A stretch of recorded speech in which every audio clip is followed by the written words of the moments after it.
Assalamualaikum warahmatullahi wabarakatuh. Baiklah anak-anak ibu, pada hari ini kita kembali lagi belajar tematik, yaitu mata pelajaran IPA. Tema 2, udara bersih bagi kesehatan. Subtema 1 dan 2, cara tubuh mengolah udara bersih. Pembelajaran 1.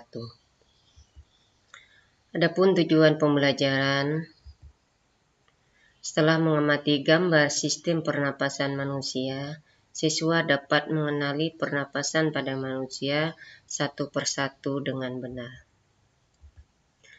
Pernapasan pada manusia. Manusia bernapas untuk memasukkan udara ke dalam tubuh. Udara mengandung oksigen. Oksigen dibutuhkan untuk mendapatkan energi dari makanan. Energi itu menggerakkan semua proses kehidupan yang sangat penting pada tubuh. 1. Hidung.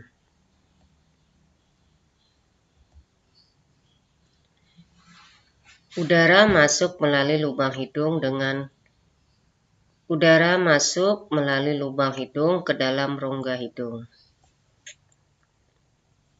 Di dalam rongga hidung terdapat rambut-rambut pendek dan tebal untuk menyaring dan melembabkan serta menangkap kotoran yang masuk bersama udara. 2. Paring.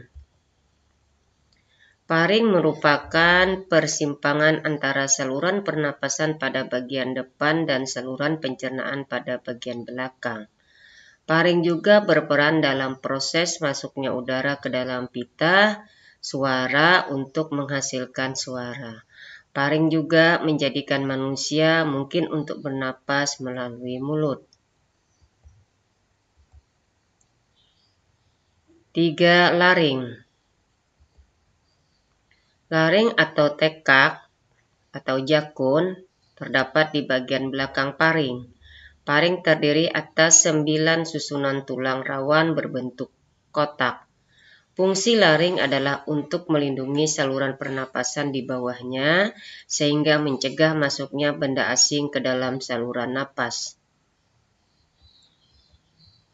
4. Trakea. Trakea adalah tabung udara besar yang mengarah dari laring atau kotak suara menuju ke bronkus. Pada trakea terdapat jaringan yang disebut silia yang akan bergerak dan mendorong keluar debu-debu dan bakteri yang masuk. 5. Bronkus. Bronkus merupakan percabangan dari trakea yang memastikan udara masuk dengan baik dari trakea ke alveolus. Bronkus terdiri atas bronkus kiri dan bronkus kanan. Bronkiolus. Bronkiolus merupakan percabangan dari bronkus. Bronkiolus juga berfungsi untuk mengontrol jumlah udara yang masuk dan keluar saat proses bernapas berlangsung. 7. Alveolus.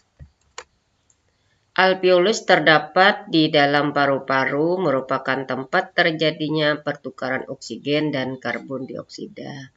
Alveolus dikelilingi kapiler-kapiler darah. Alveolus berbentuk seperti buah anggur. Nah, kita perhatikan gambar. Ini adalah organ pernapasan pada manusia.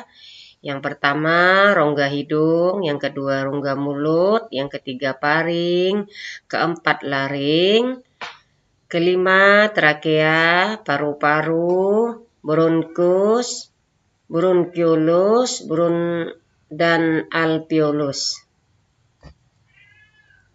Nah, ini adalah gambar paru-paru. Di bawahnya ada keterangan. Pertama, paru-paru kanan, yang A. Yang B, bronkus kiri. C. Otot-otot di dinding bronkus. D. Ruang udara di dalam bronkus. E. Bagian dalam bronkus alveoli. G. Ruang udara alveoli. H. Pembuluh darah. I. Bronchiola.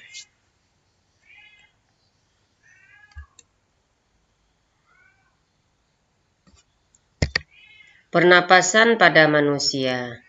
Udara masuk ke dalam tubuh melalui lubang hidung, lalu masuk ke dalam batang tenggorokan, yakni sebuah pipa mulai dari belakang hidung dan mulut, lalu turun ke paru-paru.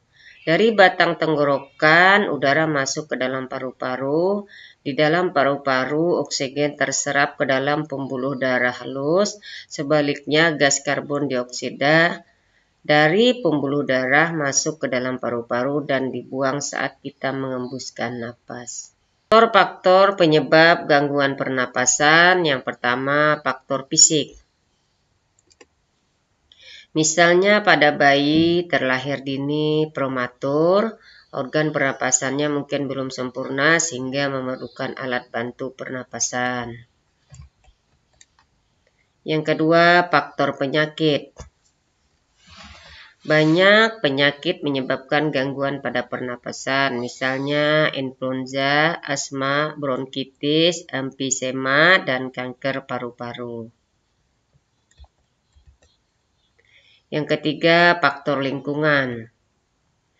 Kita bernapas untuk menghirup oksigen, lingkungan kotor, asap kendaraan, asap pabrik, dan asap rokok mencemari udara. Udara tercemar menyebabkan ketersediaan oksigen menipis sehingga kita merasa sesak saat bernapas. Demikianlah pembelajaran kita pada hari ini. Semoga bermanfaat. Terima kasih. Assalamualaikum warahmatullahi wabarakatuh.